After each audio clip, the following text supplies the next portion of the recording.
Now, one of the most powerful, one of the most useful skills you will gain in maths is the idea of being able to construct and use formula. Because when you leave school, nobody does anything on paper. That's the truth. I mean, we might sketch ideas, but you want to be using a computer to do serious calculations, and the idea of mathematical modeling becomes really important when that is the case, where you can build a formula and then you set up the formula in, for example, Microsoft Excel, and then let the computer do the number crunching, the calculating aspect of it. So the ability to model a problem using algebra, making a formula, is very, very important for more advanced mathematics work.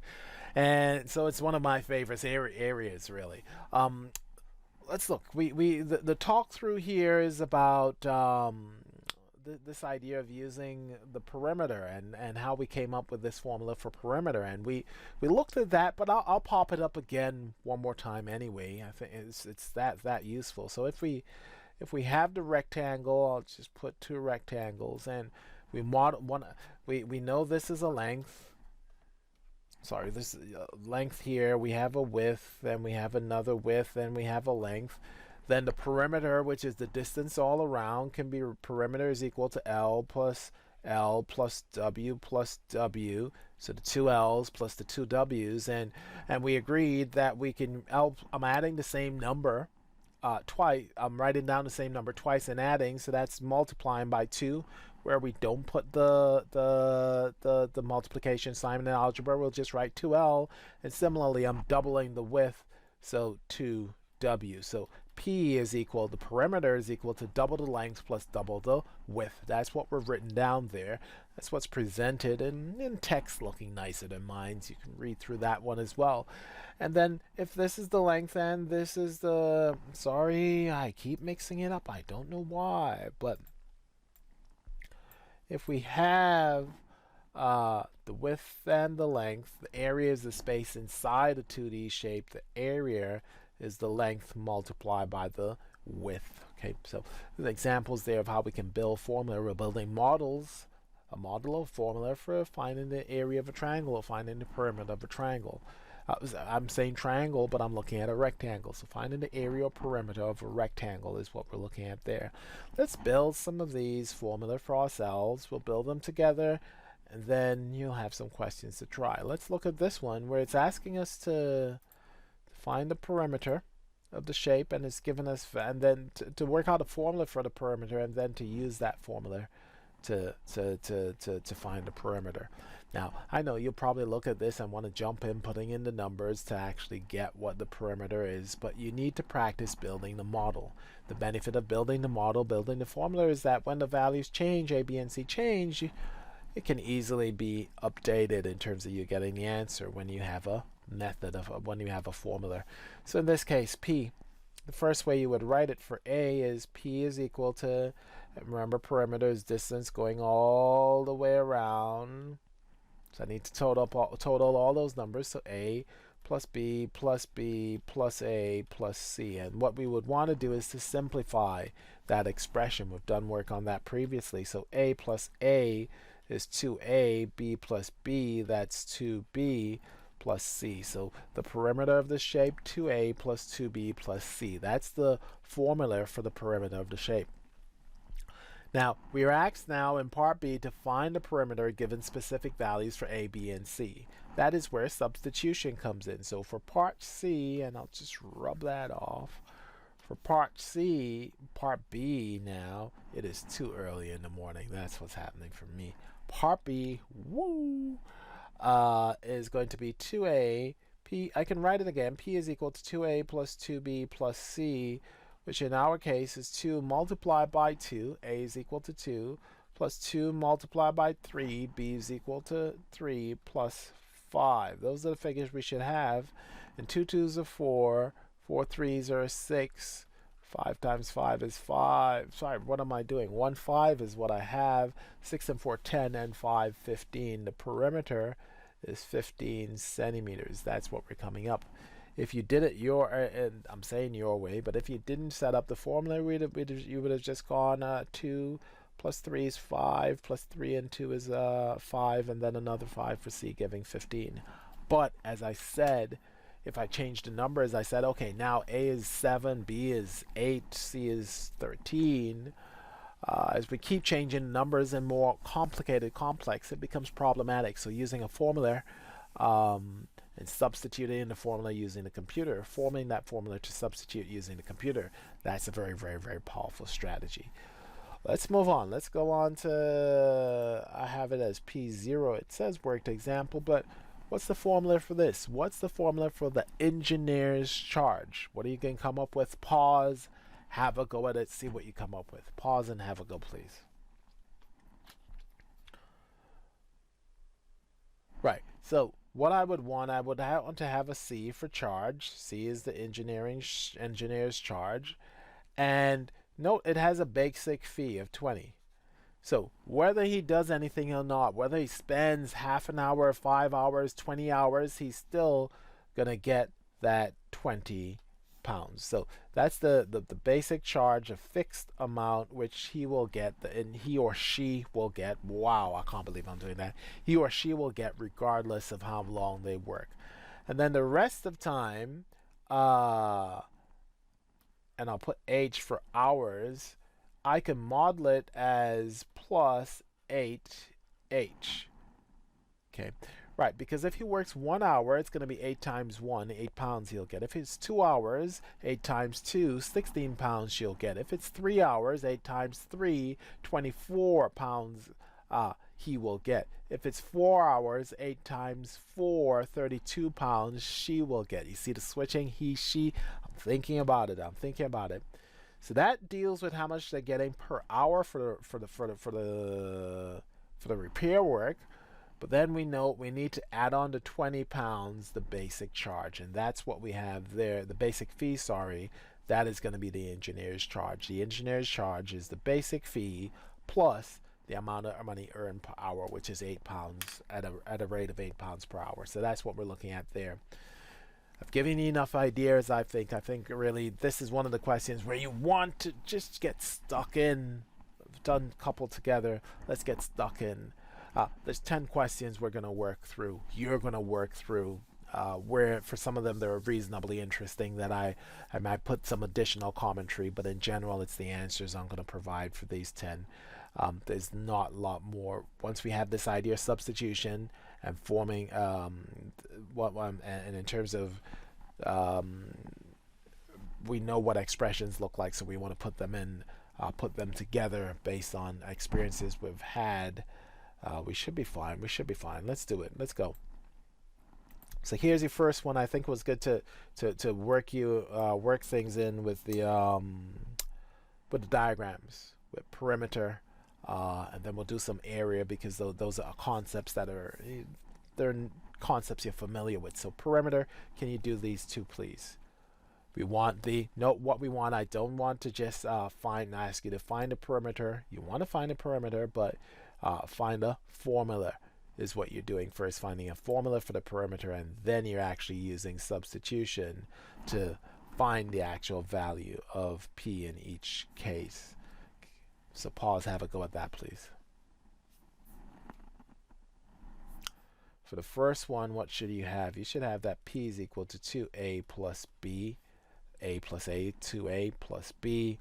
And then when you do your substitution, that will be, you're doubling A, 12 and 4, which is 16 centimeters. So 16 centimeters. For B, A is 5, and the perimeter, the distance all around, is A plus A plus A plus A is equal to, I could write it like that.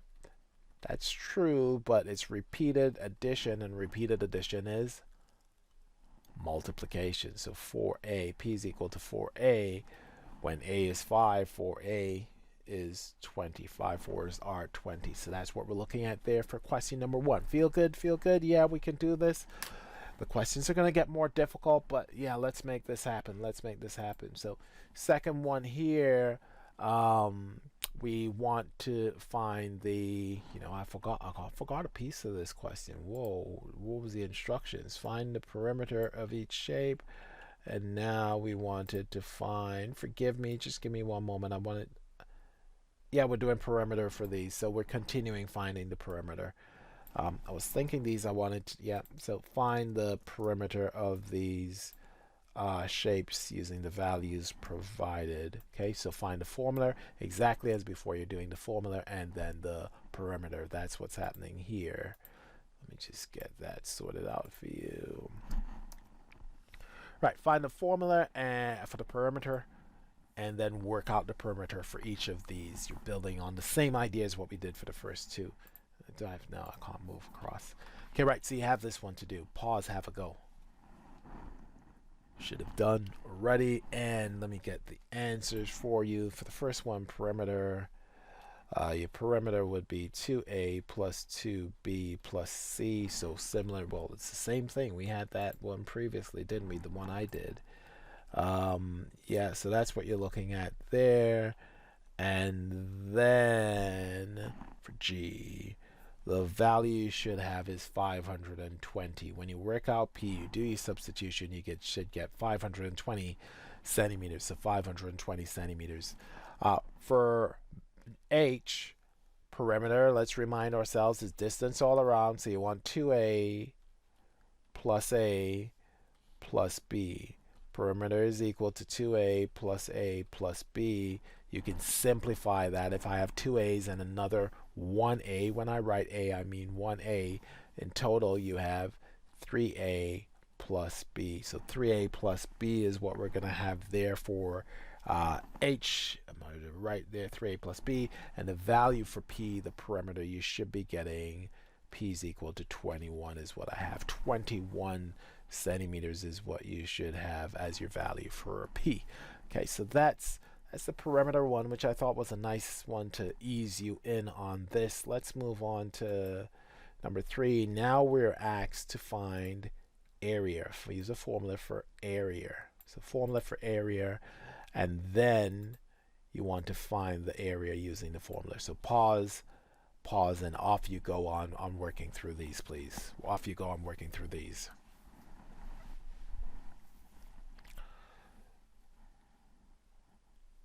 Good.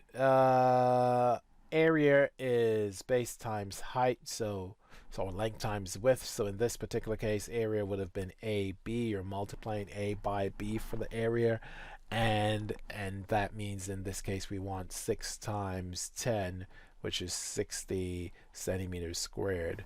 For B, area of a square is A is equal to A multiplied by A. We can write that as A squared, A with the little 2. That's what squared means, multiply a number by itself. And in this case, it would be 3 times 3, which is 9 centimeters squared. So 9 centimeters squared for B. Moving on. We're presented with 2 further questions, for further diagrams here to find the area. One is a triangle, part E. Part D, it's a compound shape. How do you find the area of a compound shape? How would you deal with that? How would you write? What's the formula you would use? Because remember, we want you to write the formula first and then do the calculations. Try and write the formula first and then do the calculations. And I know I have to say that because if I don't do that, then you'll just revert to probably just doing the calculation without building that algebraic model that's so important as a skill, as I said at the start. For D, you want to split, so you pause, you had you go. I'm doing it now. Or if as I start to go, you get your aha moment. So the split is that your aha moment? Then now you can pause and you go through it. I will call the bottom A. I'll call the top bit B. And then the overall area, I know I can't use A because I want to use A for area. So I will call B and I'll call this C. And then for area, it's going to be the area of B, so A multiplied by B. That's what the area of B is going to be, A multiplied by B. And I'm going to multiply that by the area of C, and that's going to be B multiplied by C, B multiplied by C. So plus B multiplied by C. I almost wrote the multiplication sign. Don't need it. It's algebra. Now, can I do any work with this? No, we're done, really. If you want to factorize it, you can. You don't have to, but they do have a common factor B. And if we pull out b, we have ba plus c. So that's another form that you can put your answer in. Now for the second part of the question, remember it's not just finding the formula, it's also actually using the formula to work out an area. So the area, if I use in this particular case, I use my brackets, b is 4 and a plus c would be 3 plus 9. We need to do what's in the brackets first. 3 and 9 is 12. What the number outside the bracket, remember expanding, we need to multiply out. So we're going to multiply 4 by 3 plus 4, and multiplying 4 by 3 plus, I'm saying 3 plus 4, 3 plus 9, 3 plus 9. What's going on with me? 9 and 3 is 12, 4 3s are 40, 12 3s are 48. So your answer for the area for D is 48 centimeters squared. Finally, for E, and the hint I will give you, because I know everybody forgets it ever so often, the rectangle, I would say, is what fraction of the triangle. Sorry, the triangle, wow. The triangle is what fraction of the rectangle. So I'll say that again. The triangle is what fraction of the rectangle. And what you have, AB, is the triangle is going to be half. So the area of the triangle, if you did not remember, is a half. It's base times height, but in this case it's going to be a half A times B. So half AB is what's going to give you the area of this triangle, because AB, if I multiply the length by the height, I would get the area of the rectangle. And what we're seeing here is that the triangle is half of the rectangle. The triangle is half of the rectangle. So we can do this, we can use this formula. We have, doing our substitution, a half multiplied by 4 multiplied by 5. 5 4s are 20. Half of 20 is 10 centimeters squared. So a half AB, half of the area of the rectangle. The area of the rectangle would have been AB in this case. Half of that is the area of the triangle. That's what we substituted in. Let us move on. That's question number 4. Let's do number 5. And we're moving away from diagrams now. And you have these questions to read where we want to read word problems and form expressions.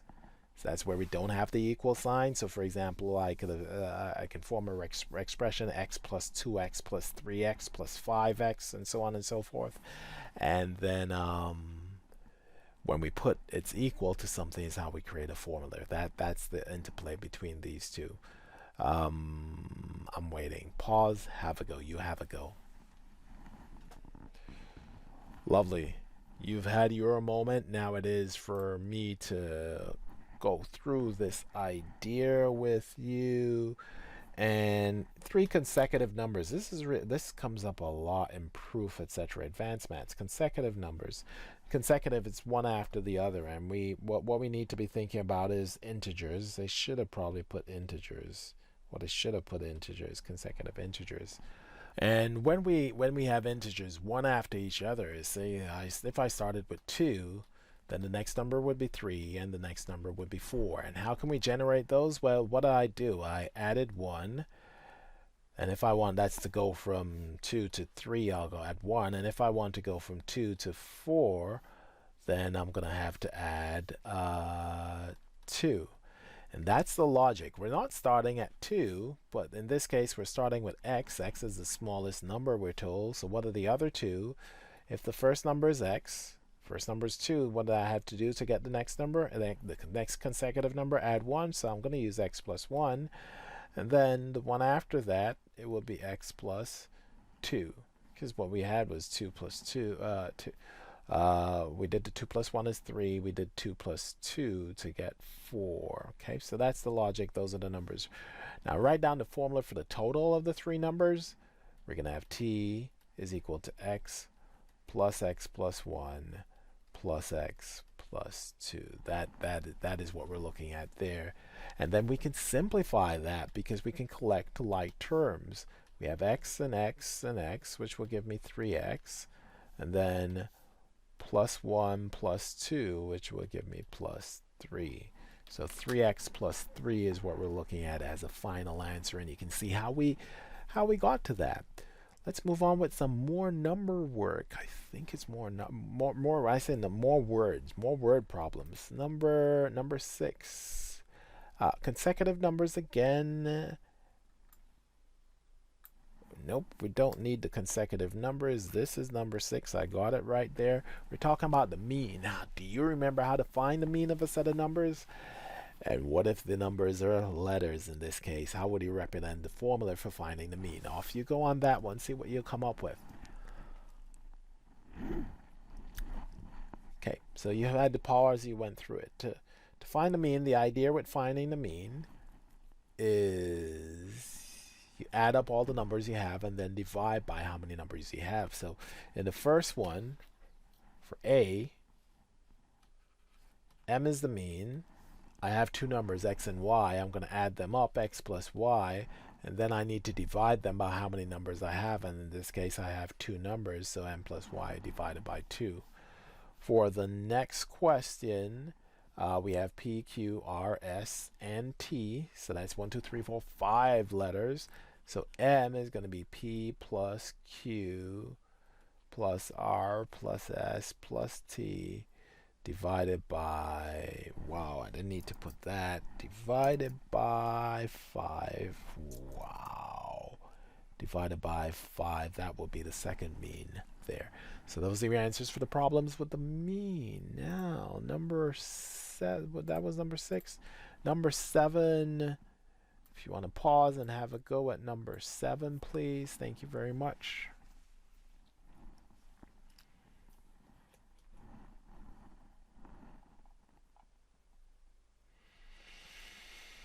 Okay, so we want a formula, and the formula you should have for the total value of T, every adult you get £3. So the amount of money you get from adult tickets is going to be 3p, because you have P adults. So if I had one adult, I'll get £3. If I have two adults, I'll get 2 times 3. If 4 adults, 4 times 3. If P adults, P times 3, 3p.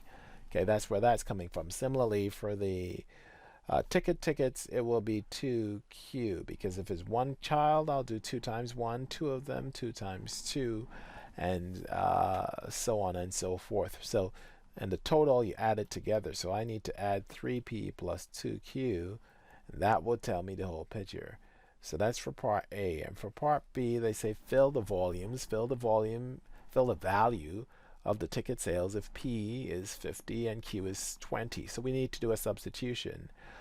T is going to be equal to 3 times 50 plus 2 times 20. And I'll put the Q instead of the 20.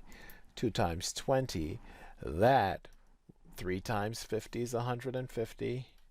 2 times 20 is 40. 150 plus 40 gives you 190. So your final answer for this one, 190. Question number P8. Question number P8. The window cleaner, visiting. Very similar to the previous one. So what are you going to do for this one? I'll pause and I'll let you have a go on it. Okay. Yeah.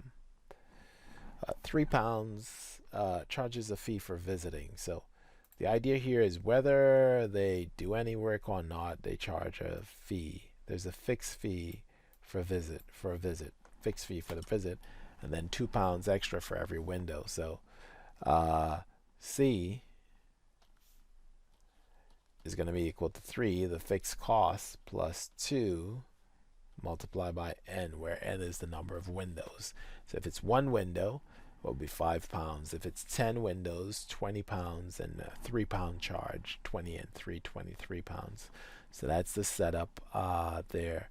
When we want to know the C value of C when n equals 8, what do? 3 plus 2 times 8, which is equal to 19. That's 19. Yes, 19 is what I'm getting. And 19 it is. We're almost there. Number 9. We go back to diagrams. It's getting harder and harder.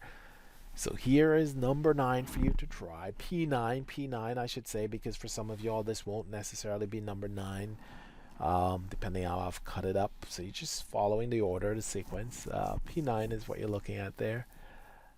Path is laid in the ground. If you pause, you do. It's time for me to do now. Perimeter of the grass. Now this is by no means an easy question. Requires a fair amount of thinking to pull this off. What did we build? 20. I have x to take away. I have x take away to get this length.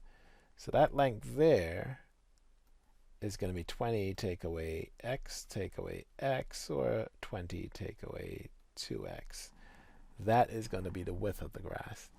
Now for the length of the grass, again, we're working on the premise that it's x, because they don't tell you, but we'll work on that premise. Then it's going to be x. It's going to be x'd out, which means that you have 30 take away 2x. 30 take away 2x. Okay, so I can write now that for the grass, the length. So we've done those calculations, and what we have is the length L is equal to 30 take away 2x, and then W is equal to 20 take away 2x. Okay. Now the perimeter. How do I find the perimeter? Well, let's do the area first. I think the area is easy, because the area is equal to length times width, which in this case is 20 minus 2x, and you have to put it in brackets to get the multiplication done properly. Non-negotiable, must put in brackets. Multiply by, that's 30 take away 2x. The order we put them in doesn't matter, but that's the answer you should get. 20 take away 2x by 30 take away 2x. The perimeter requires a bit more work. That's why I left it for last, because I have to do the adding I have to do for the perimeter. We're doing 20 take away 2x plus 20 take away 2x plus 30 take away 3. What am I doing? 30 take away, where are we? 30 take away 2x plus 30 take away 2x. What do we have there? We have 20 and 20 and 30 and 30. That is 100. So we're getting 100 there. I'm going to write it a bit cleaner. We're going to write it at the top here. So we're getting 100x. Wow, never saw that one before. 100x. You ever dealt with 100x before? Wow. And then, and maybe because it's not x's, it's 100. What am I doing? 100. If you haven't realized it is very, very early in the morning and the brain is not firing on all cylinders, that's what's happening here. So we have 20, 20, 30, and 30. That's 100. And then the other bit we're looking at is the x's. I have minus 2x, minus 2x, minus 2x, minus 2x, minus 2, minus 4, minus 6, minus 8. The answer, 10x minus 8x. So the answer for this question, 10x minus 8x. And we are almost here. We are almost here. Here is the last question for us to try. P10 in this task 36, constructing formulae. So doing constructing simple formula. This is the last one we want you to look at here. Almost there. Almost there. Okay. Right, so it's the age. So you paused, you had to go, and you want to set up the ages now of these two folk. We want to set up the two ages. Rebecca is a year older than Ben, and we've told what we have is Ben's age is X. If Ben's age is X, then Rachel, is 1 year older than Ben, so Rachel is X plus 1. Ben is X years old, Rachel is X plus 1. Emma is 3 years younger than Ben, so I start off at Ben's age. Let's say if Ben was 10, then you'll tell me that Emma is 7, so you're taking away 3 from Ben's age. So I start with Ben's age, x, and I have to take away 3. That's her age. So Rachel's age is x plus 1. Emma's age is x minus 3. The sum of all of their ages is going to be x, Ben's age, plus x plus 1. Rachel's age plus x take away 3, which is Emma's age. Simplifying expressions, x plus x gives me 3x. And then positive 1 take away 3. On the number line, I start at 1, I take away 3, I will get down to minus 2. So the sum of all their ages, which we can call s is equal to 3x take away 2. 3x take away 2 is what we have. Okay, so 3x take away 2. And that is it for task 36. That is it for constructing formula.